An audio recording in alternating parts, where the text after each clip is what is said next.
Welcome to Pastoring on Purpose, the official podcast of the Center for Ministerial Care. Join us for this meaningful conversation led by Dr. Tim Maness and the Ministerial Care team about intentionally navigating the challenges, burdens, and opportunities facing church leaders and their families.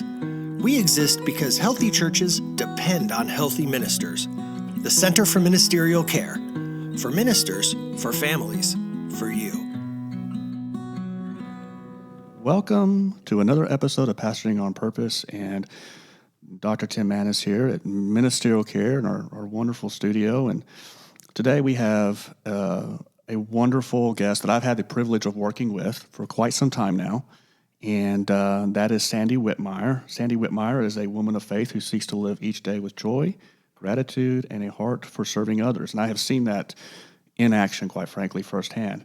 She has been married to her loving husband, Mike Whitmire, and together they are blessed with a daughter, Callie. Sandy and Mike pastor the Ocoee Church of God in Ocoee, Tennessee, where they share their passion for ministry and community. In addition to serving alongside her husband in ministry, Sandy is the executive assistant to the executive administrative liaison to the Church of God. That is a tongue twister right there. She finds strength and guidance through her walk with Christ and believes in encouraging others with a reminder that God is always present and faithful. He will never leave you nor forsake you. Whether in her church community, daily life, or personal relationships, she hopes to reflect God's love and inspire others to trust in His promises. Sandy, thanks for being with us today. Well, thank you so much for having me. It is an honor to be here. Well, we're going to be talking about your journey with your health, quite frankly. You had quite a scare. Yes, I did. Brain aneurysm, correct? Mm-hmm. And we're going to kind of talk about that process. How did you get through that? The effect that it may have had on you, on your husband, your family. And so we're really excited about that. We also have with us today is my wonderful co-host, Jeff Sargent. Hello, everybody. It's good to be back at the microphone. It's been a little while. It has been a while. You guys went on and did a bunch of episodes without me this Well, summer. the show must go on. Yeah, I guess, yeah. It's probably the best episodes you've had. I don't know about that. Well, it's good to meet Sandy. Sorry, Sandy, to talk around you like that. But we just get reintroducing ourselves after a summer break. But so glad to have you today. Looking forward to hearing your story. Not just your medical or health story, but also in the wonderful roles that you're serving God, both in your church and the Church of God at large. So it'll be interesting to hear that, I think, today. Absolutely. And how long have you all been at the church that you're at right now? At the church we've been at right now is 2020, right before COVID, but we were at All Nations Church of God for 9 years before that. Wow. Wow.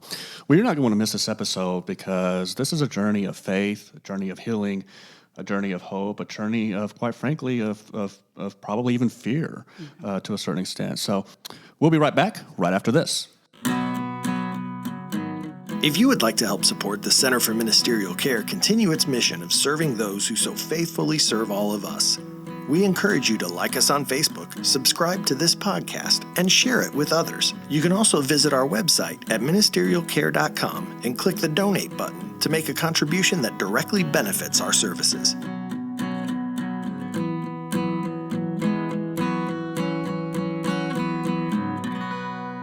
Welcome back to this episode of Pastoring on Purpose. And Sandy, there's just so much that I find really intriguing about you, quite frankly.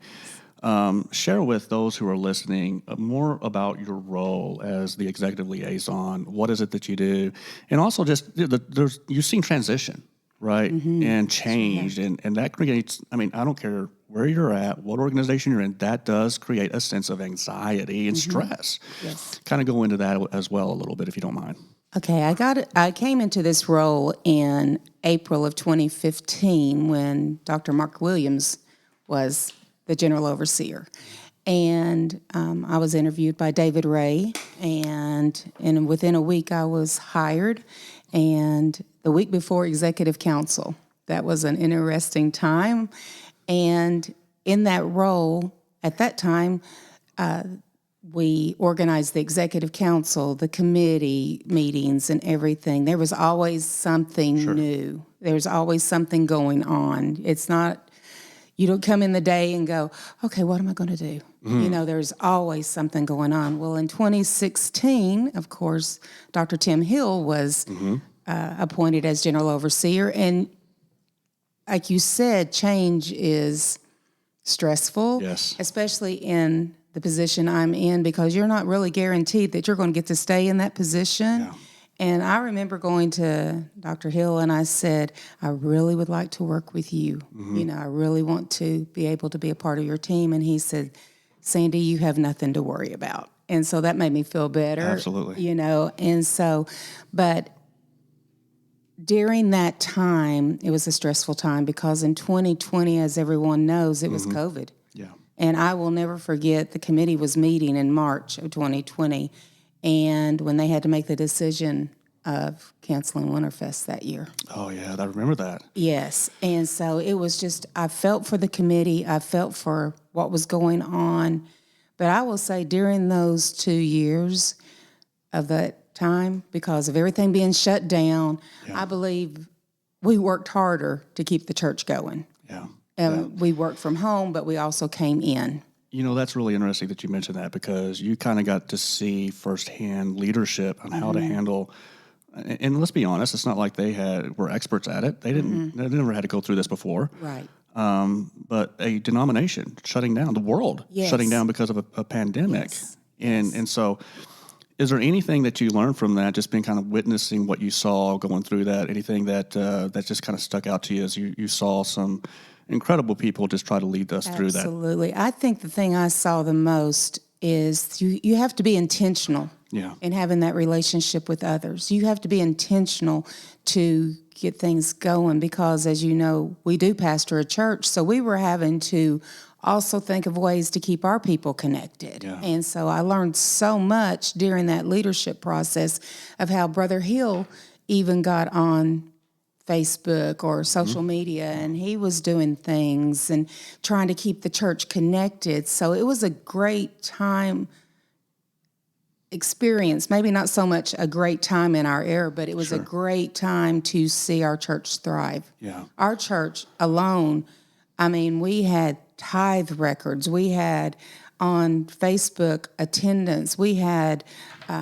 people calling us. So it was, you know, we did Zoom calls even within our church.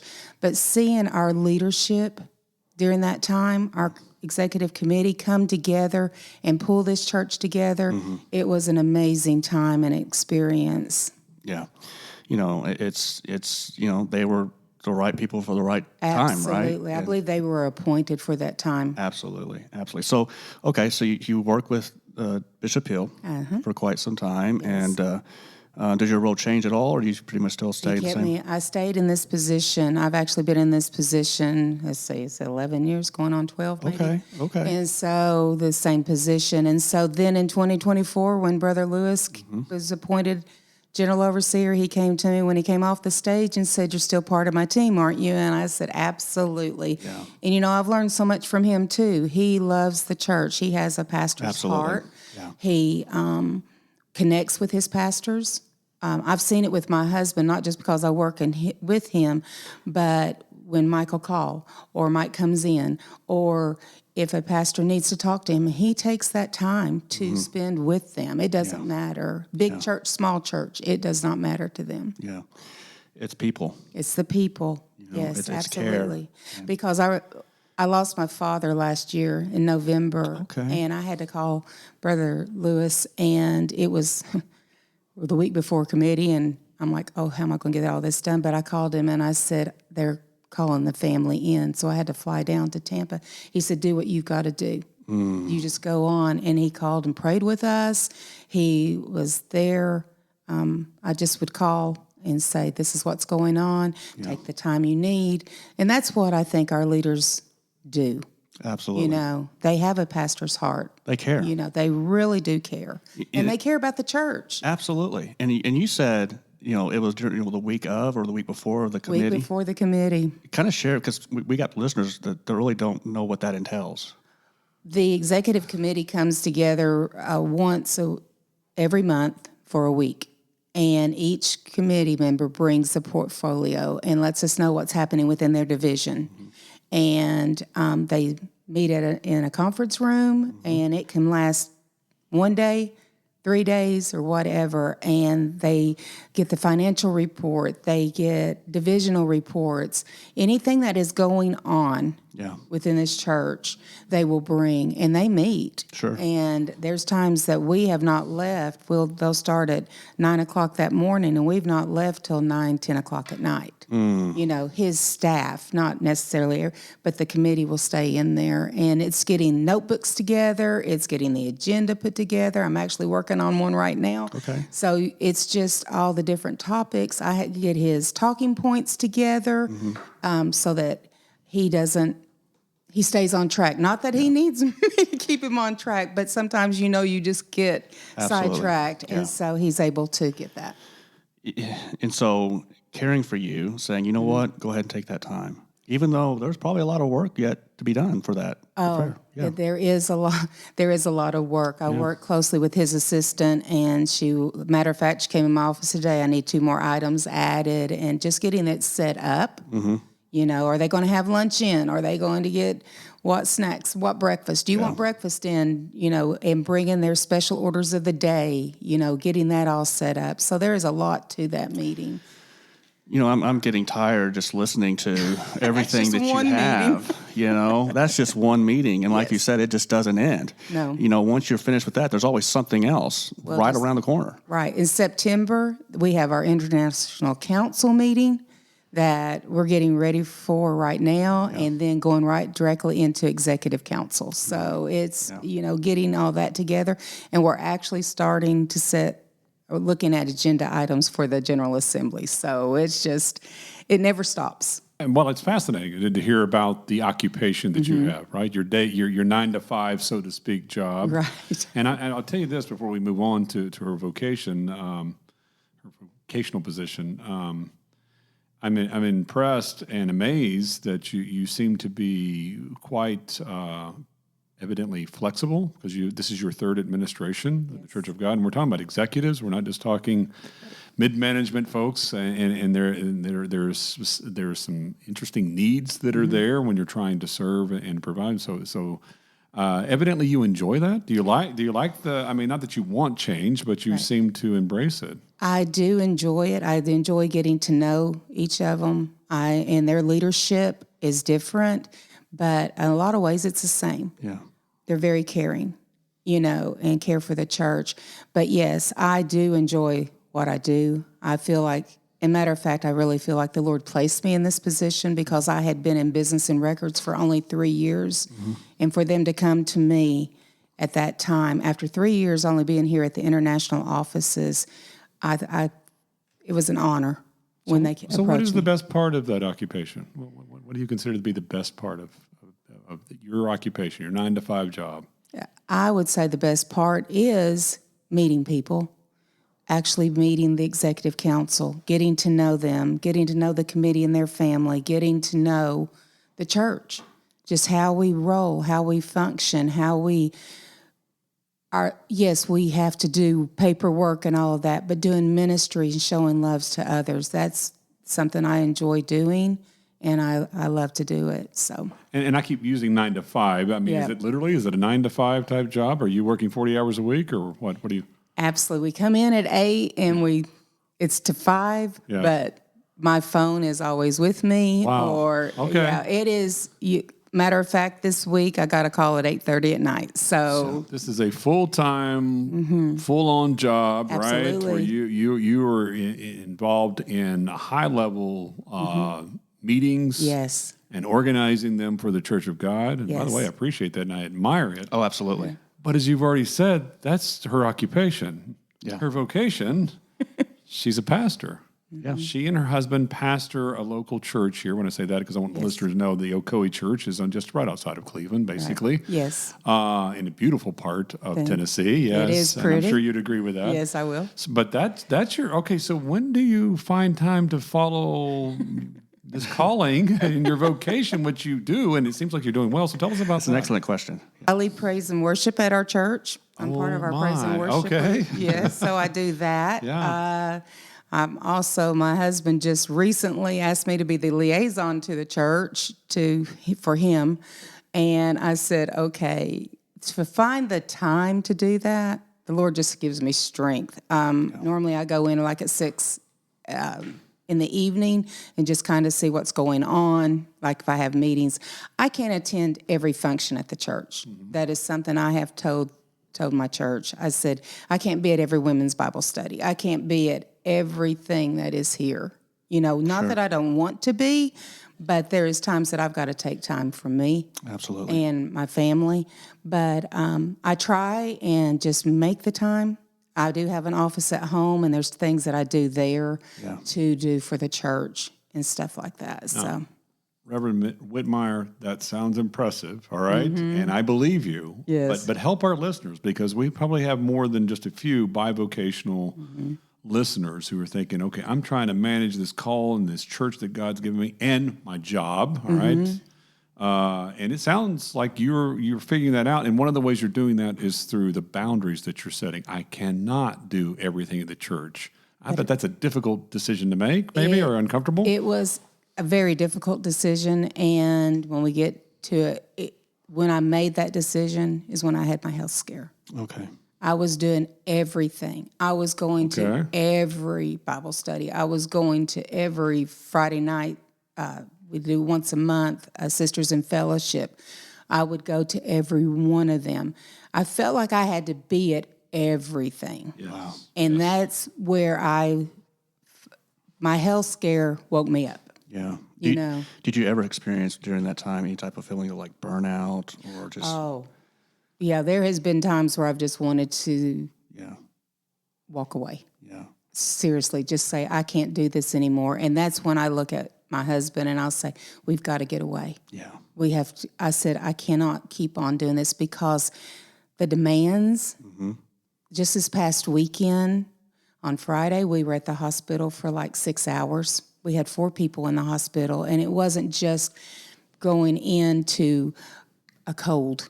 I mean, we had someone had a heart attack. We had a heart catheterization. We didn't know if this one person was going to make it. So we were there literally about that long. And for those listening, that's not just 6 hours. Those are really emotionally charged. It really does drain you emotionally. Yes. You're walking into their stress. You're walking into their anxiety. If you're not careful, you get that secondary trauma, if you will. Oh, absolutely. Absolutely. I was so tired Friday night that I just couldn't do anything. And then the next day, we had a funeral at 3. And so we were at a funeral, and in the process of going to the graveside, we get a phone call. Can you go visit my mom? Yeah. And I honestly, and I feel bad about this, but I looked at my husband and I said, I can't today. I just can't. I was emotionally drained this past weekend, like you said. I was just, you give. And then we had church on Sunday, so it was just like. And so when you say that to your husband, what's his response? He got it? He did, because I think he was emotionally drained too. But no, he's very supportive. That's good. Especially since Sure. the health scare. So you're bivocational, Yes. or occupation and vocation is the way I'm labeling it, and you seem to be accepting of that. One thing that you do for yourself, it sounds like you try to consistently create boundaries, right? Yes. Boundaries within these 2 roles, and maybe boundaries between the 2 roles, which is really difficult considering they're all in the same type, they're all ministry and within the same denomination. And then you said that you recognized that when you were feeling burnout or feeling maybe symptoms of burnout, you didn't say that explicitly, but it's what you implied. Right. And then so you turn to your husband and say, hey, we got to get away. And I think that's great. I think that you recognize that. And I think one of the take-home messages there for listeners is, okay, it appears that she and her husband are doing what is right, boundaries, and being aware and sensitive to when their body and when their minds are telling them that they need rest, all right, or maybe burnout. But because they're experiencing maybe symptoms of burnout, and that recognition doesn't mean that you failed, right? Some people would say, okay, I'm doing something wrong. I've set up what's my wrong with me? boundaries, and now something's wrong with us or wrong with me. And I didn't hear that from you. Well, now we've not always been perfect, of course. Sure. And like at the beginning when we started walking in the ministry and pastoring, that's where I failed. I really feel like I failed because I was working, but I also had a daughter at home who was in 7th grade. But we were it was almost like a church plant, even though it was an organized church. There was only 12 members there. 4 of them were us. And to get that church to grow, I felt like as soon as I left here, I needed to go over to that church and do things and get things going. Where my daughter was staying with her grandmother, which she loved just great, but I had been a stay-at-home mom, so I had stepped out of being a stay-at-home mom, working, starting a church, and there's where I feel like I let her down. Mm-hmm. And if I can say one thing, you've got to spend time with your family. Yeah. You have got to spend time, because now today, my daughter is wonderful. Love her. You've met my daughter. Absolutely. Wonderful person. And she's starting to come back, but she stepped away. Mm-hmm. That breaks my heart. Yeah. And I feel like as a mother, even though I was there for everybody else, I feel like I failed my daughter. And there's where I've got to really push back and say, she's 26 years old now. She can make her decisions, but I still feel like at that moment that I had failed her. So I really have had to overcome that. Yeah, because that's a heavy sense of guilt. It is. That you carry around, right? Well, we're going to take a quick break, and you're not going to miss the rest of this conversation. We'll be right back right after this. The Center for Ministerial Care provides professional counseling services for Church of God ministers and their families free of charge. We're here to help with marital or financial stress, burnout, depression, loneliness, grief, or any challenge that you might be facing. If you're a pastor in the Church of God who could benefit from professional, confidential counseling with a Pentecostal perspective, we want to help. Visit ministerialcare.com for more information. Welcome back to this episode of Pastoring on Purpose. And one thing I really loved about what you said earlier, Sandy, is that you were able to talk to your spouse and let him know, I can't. That indicates to me of a sense of a healthy relationship, that you guys communicate, that you felt comfortable enough to let him know that I can't do this. That's not, from what I see in counseling, that's not always the case. Right. Well, that's one thing Mike and I have. I will say that about him too. There's times that I can always tell when he needs to get away. He gets very edgy. Yeah. And that's not him. And I say, okay, we need to just go spend time. Now, people are going to laugh at this probably. Mike loves golf. Okay. I will go and ride the golf cart with him. You don't golf? Well, he's trying to teach me now. Okay. Which is a funny thing in itself. But I will go and ride the golf cart with him. Okay. And I will drive it while he's playing golf. But that's our time to spend together. Yeah. And then when he looks at me and says, I've got to get away from people, because there's so many pulling strings at you.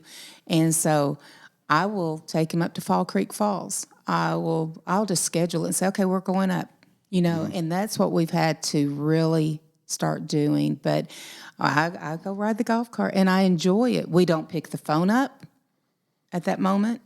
That's just our time for just a couple of hours, and so we'll return the phone calls. Now, we'll know if they keep on calling, there's probably an emergency we better pick up. Sure. But normally it's not. So, but I will say now, the committee will call. Now that's a different story. That's a different story. Yes, when the boss calls, you answer the phone. You better pick that phone up. There's so much here, but I want to get into what you kind of had to go through with your health, right? And so share with the listeners out there the scare, what it was that you really had to go through, and kind of we'll go from there. Okay. It was a Sunday night in January of 2023, and praise and worship was going on, and the Lord started to use me like he never had before. Started picking people out for me to go pray for. Yeah. So I came down off the platform, started praying with people, and it was like, you need to go pray for this person now. And it was just like, it was not stopping. Well, one of my friends was behind me, and she was helping me, and all of a sudden I had this terrible, terrible pain in my head. I mean, it was nothing like I'd ever experienced before. My neck was in excruciating pain. And I'd had a accident many years ago, and I thought, honestly, it was just from that accident with my neck. And I looked at her, and I remember grabbing my head, and I said, my head's killing me. It's hurting so bad. And she went and laid me down on one of the seats. And I laid down, and the room just started spinning. And again, I thought it was from my neck, and if I could just get home, I'd be okay. Mm-hmm. But I was just really sick. And I don't advise this, but Mike had a meeting, and I said, okay, I'm going to drive myself home, which I shouldn't have done, but I did. I got home. I didn't think I was going to make it up the driveway, my sidewalk. And I got to the bed, and I could not do anything further. And he came in, he said, what's going on? And I told him. He said, well, let me take you to the hospital. And I said, no, I'll be okay. This is what this is, so I'm not going to go. Well, the next morning, I text my boss, Dusty, and Belinda at the time, because we were getting ready to go into executive council on Tuesday. Yeah. On Tuesday. I had not gotten everything done at that moment. I needed to do talking points. There was several things I needed to do. And I said, well, I will get there around 10 o'clock. And I was still experiencing the headache and all of that. Well, I called him at 10 o'clock, and I said, I'll come in at lunch. I kept putting it off. I wouldn't get up. And then finally around 5 o'clock, I get up out of bed, and I think, well, I'm going to go work on talking points. Still have not gone to the hospital. Still with this excruciating pain. Which is stupid. That's me. But anyway, when I got to the computer, I thought, I can't do this. Mm-hmm. And so I called Belinda, and she said, Sandy, I've got your talking points. It's okay. Don't worry about it. I said, okay, I'll be in the morning. I think this is all it is. I didn't make executive council, and if I'm not at executive council, I'm sick. Yeah. Everybody says Sandy must really be sick, So I didn't go to the doctor that day. I'm telling you, I just really kept thinking it's my neck, from that wreck. And I would even have Mike pray. I said, Mike, just pull the nerve. He started praying for me, and he would take his hand and start pulling like he was pulling that headache out. Mm-hmm. I said, please just start doing that again. I know that sounds funny, but anyway, and I would fall asleep for a little bit. Yeah. Wednesday, I looked at him. I said, I think I need to go to the doctor. Mm-hmm. I said, this isn't getting any better. I need to go. At this point, you've been in pain for how long now? Since Sunday night. Okay, and this is Wednesday. This is Wednesday. Constant pain. Constant. Okay. Constant. I couldn't get into the doctor till Thursday. Oh, my. So Thursday morning, I went to the doctor.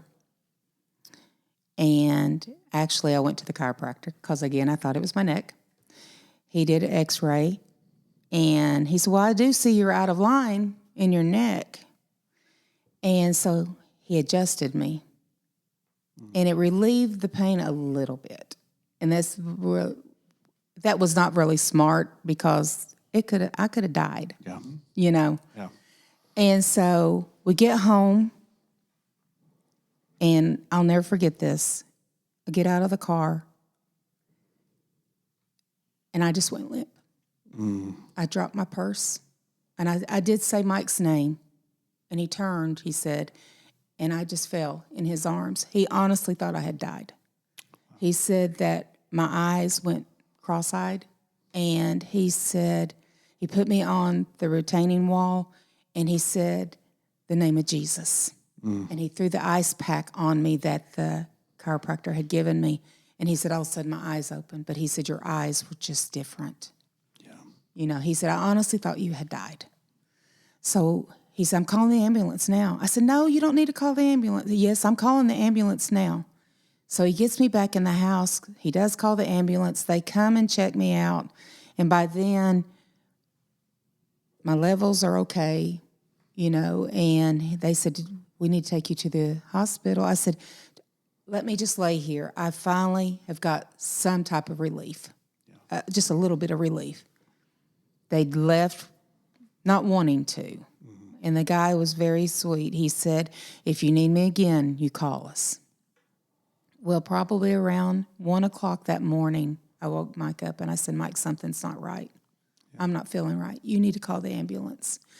And when they got to the house, my oxygen level had gone down. I was just in and out. You're deteriorating at this I point. am. By then I am. And so then, I don't like this part of the story, but the ambulance looked at me, and it wasn't the same person. Mm-hmm. And he looked at me and said, well, your house is not ambulance friendly. Mm. You're going to have to walk to the ambulance. My goodness. I walked to the ambulance, and I'm dizzy. I feel like I'm about to pass out.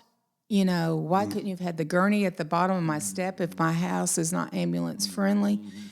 They argued on who was going to drive to the hospital. I finally get to the gurney. They're still arguing, and I looked at them. I said, well, can I at least have a blanket? I'm cold. You had to ask. I had to ask. They threw it on me. Wow. They threw it on me. Get to the hospital, and they wheel me into the emergency room. And they tell the nurse, this isn't critical. She's not critical. It's nothing, you know. And they said, well, we don't know where we're going to put her. We don't have a room. Well, they said, we're just going to go take her and put her out in the lobby and put her in a wheelchair. I mean, you're still here. You're hearing everything. It's not like you're out of it. No. I mean, it had to make you feel awful. I was scared. Yeah. Really scared. And so they put me in the wheelchair. I get out in the waiting area, and I'm leaning my head over because I am hurting so bad. By then, I am really in more pain than I can say. Mike walks in, and he said, what are you doing out here? I said, they just left me here. They said, there's no room. He said, this isn't going to work. Yeah. So he goes up to the counter, and they said, we don't have a room. He said, well, I'm taking her to the car, and I'm going to turn the heat on because it's January. It's cold. Mm-hmm. And they said, well, we can't come and get her. He said, I don't care if you can come and get her or not. I'm taking her to the car. I will bring her back in. You just call me when you have a room. Yeah. I was in the car for 2 hours. Wow. Well, he wheels me back in. They take me to a room. It was an awful experience, and I don't mean to be putting this hospital down, but it was an awful experience. They put an IV in. They went and did a CT scan. Then they came back and did another CT scan. And then they come into the room, and they said, oh, you have a brain bleed. That's all they said. You have like it was nothing. Like it was nothing. And I looked at Mike, and I went, oh, my Lord. You know, and I'm in a recliner. I wasn't even on a bed, but I was in a recliner. And they said, we're going to give you some morphine. And I said, well, you got to give me something. I am hurting. I'm hurting. And so I got the morphine. I didn't get anything else till later that afternoon. Come to find out, they did an IV to get me, because I was very dehydrated, that they didn't even have it hooked up right. They didn't even have the IV hooked up correctly. No. And so Mike looked at it, and he said, it's not even dripping now. I mean, this is several hours later. Yeah. It's not even dripping. And so finally, Brother Hill had called, Brother Williams had called, the officials had been calling to pray for me. I knew that people were praying. It was on our church prayer chain. I mean, the offices were praying. I knew prayer. If it had not been for prayers, I don't think I'd be here today. But so then they come, we called Kevin. Okay. And Mike told them, they said, if we don't get Sandy some help, she's not going to be here. Yeah. From the time we called Kevin, within 5-10 minutes, my room was full. And let's be, for the listeners out there that don't know who Kevin is. Right. Share with them who you're referring to. Kevin Brooks is the mayor of Cleveland. Mm-hmm. Wonderful man. Wonderful. Yeah. A good Christian man, very kind-hearted. And we worked very closely with him, you know. Mm-hmm. And so he made the phone call. Yeah. And so they said, well, there's no beds. We don't have the doctors here that can take care of this. There's no beds in the surrounding counties. Mike says, find a hospital for her. Well, she's going to have to be airlifted.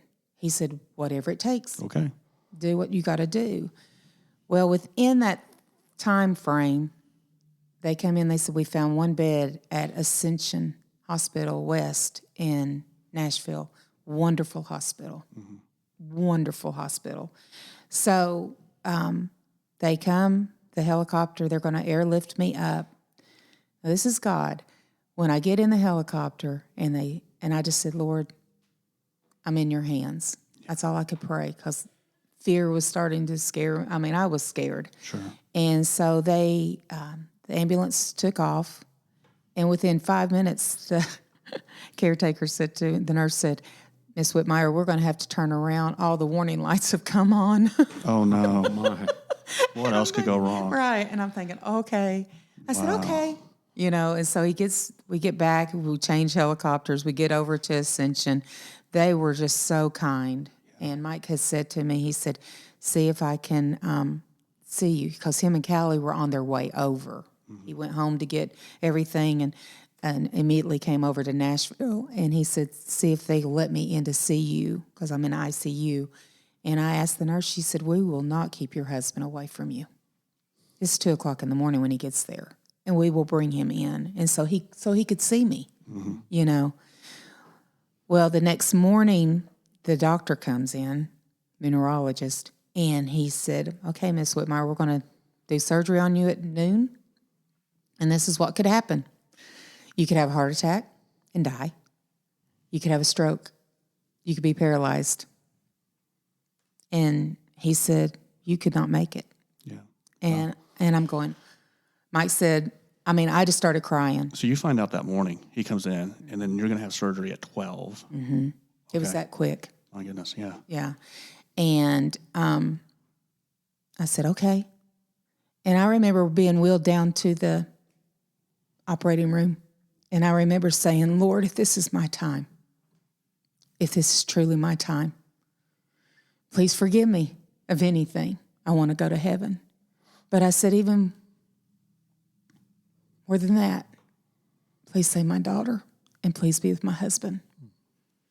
Take care of my family. And the anesthesiologist leaned down to me. He said, Miss Whitmire, we're getting ready to administer. I said, okay.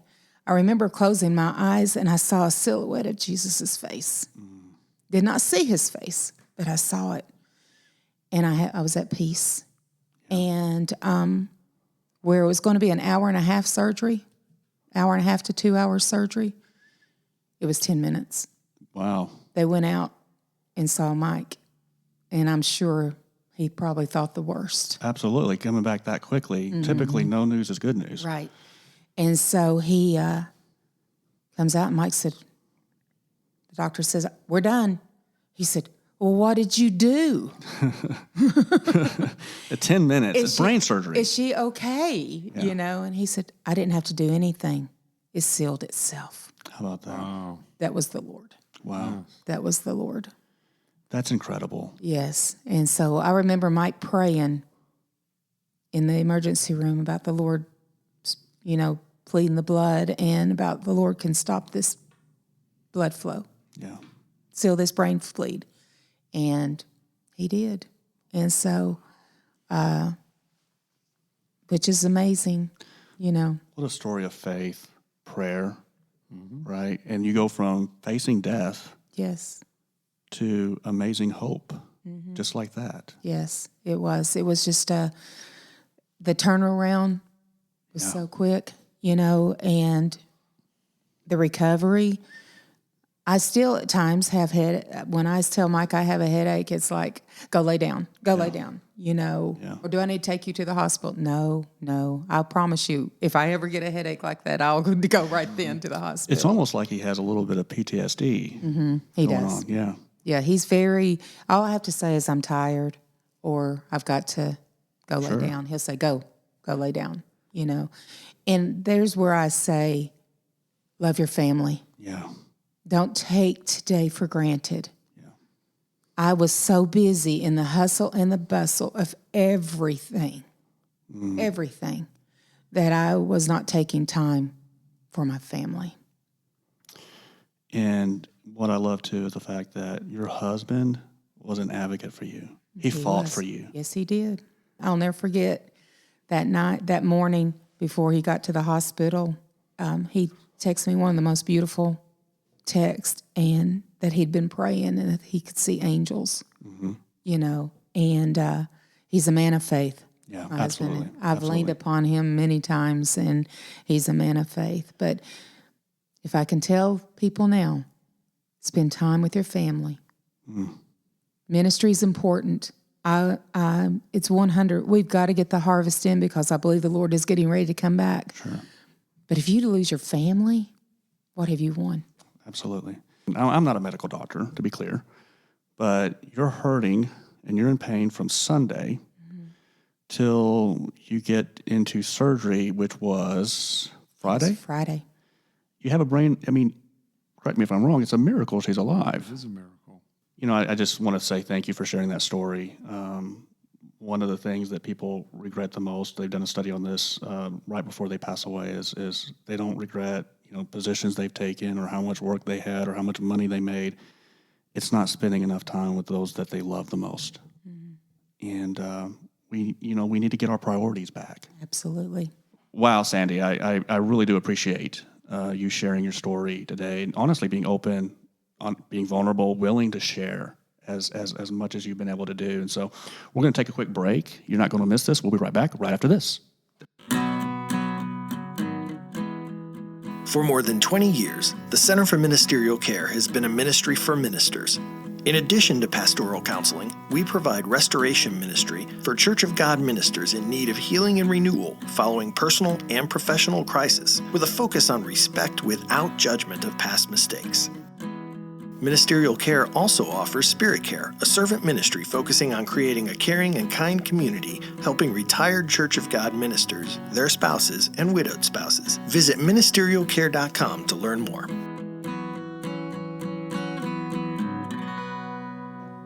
Welcome back to Pastoring on Purpose, and we have just heard an amazing and miraculous story from Sandy Whitmire, who's shared with us what God did for her just a couple of years ago when she had an aneurysm. But what we'd like to do now is to go back to earlier in our conversation where you had mentioned that there was that you alluded to this, and correct me if I'm wrong, that there was a before and after Sandy. In the way she sees her vocational calling, maybe not the calling, but her approach to it. I think I'm trying to make up the words. Let's hear it from you, all right? So if you don't mind, elaborate. I think before all this happened, I felt like I had to be Wonder Woman. I felt like I had to do everything. I felt like I had to be a wife, a mother, pastor's wife, and work and be everything at the office, and just... There was never any time for Sandy or for my husband or Callie. There was just like being pulled in so many different directions, feeling like I had to do everything, feeling like I couldn't miss anything, and that, and there's certain things you can't miss, and I understand that, and work's one thing, and I love my job, and I don't mind my job, but there's, in ministry, there is so much of where people pull at you. And it's like you put a lot of guilt on yourself, and if you can't be there. I'm honored the Lord called us into ministry, but I also know He took a day of rest. Yeah. And before all of this, I didn't really take the day of rest. I was constantly going. And then after all of this, I realized that I'm not always going to be here. Callie's going to need her mama, and I need to spend time with her. I'm not always going to be here for Mike. He's going to need his wife. And I'm not always going to be there for the church, even though I still attend the things they need, I have had to tell them I can't do everything. That was one of the hardest things I've ever done. I can't do everything. This past Wednesday night, I had a really bad headache, a very bad headache. It wasn't like that, but it was a bad headache. I knew it was one that I needed to go home and lay down. And I just called my husband and I said, I can't make church tonight. I realize now that things will go on. I realize that I don't have to be at everything. And I realize that things will proceed even if I'm not there. And that was a hard lesson for me to learn. Yeah. And it was the Lord just putting me down, and saying, Sandy, you got to stop. Well, you had, fortunately, you got a glimpse of it would have gone on. I mean, there was going to be no choice. It was going to go on without you. And that realization, hold it. Even though I'm immersed in this and this is part of who I am and my calling, it is going to go on, even if I'm not here. Right. But now that you've been given the opportunity to remain here and continue your ministry, it's helped put it in perspective for you. And that's the one thing. Mike is on the MIP board in Tennessee, and I get a session with the wives that are going through with their husbands. I'll go to the conference room and spend time with them, and I will look at them and I will tell them, you're getting ready to go into ministry. Yeah. You're getting ready. But let me tell you, you have got to take time for you. That is so important. You got to take time to spend with your husband.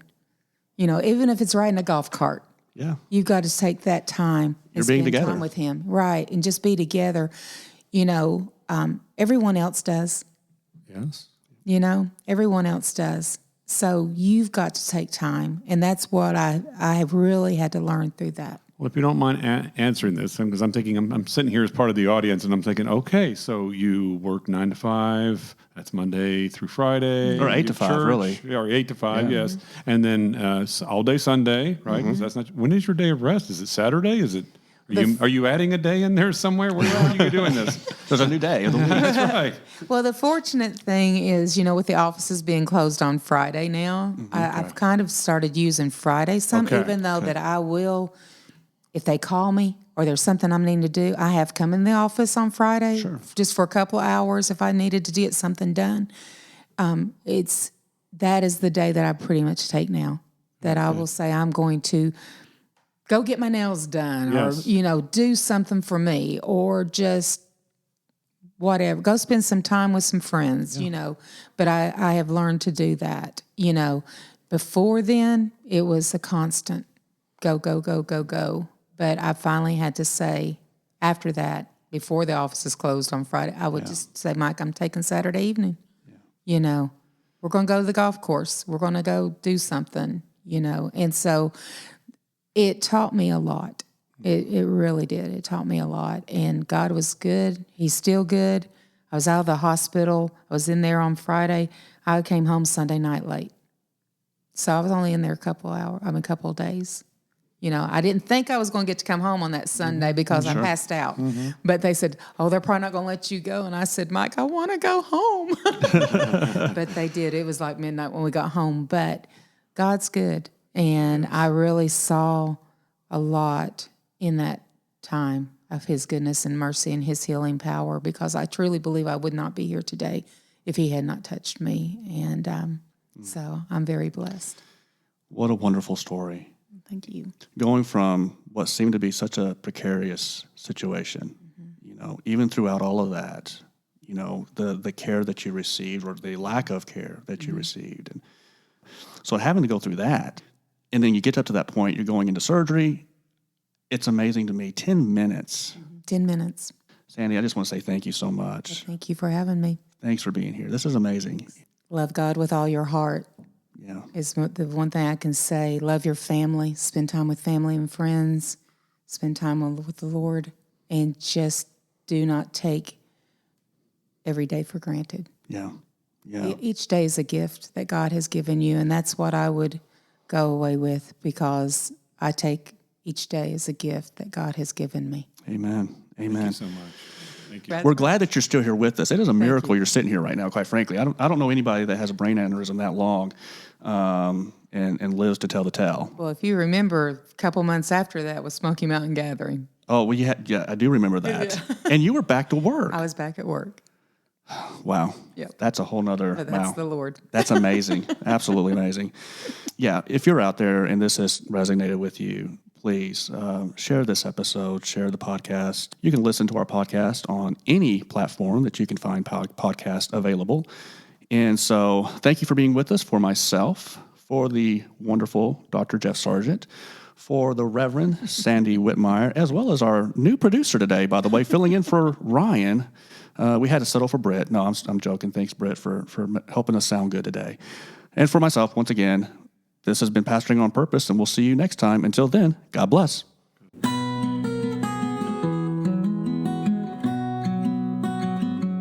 You've been Pastoring on Purpose, the official podcast of the Center for Ministerial Care. Join us next time as we continue our purposeful progress to becoming better pastors and better people.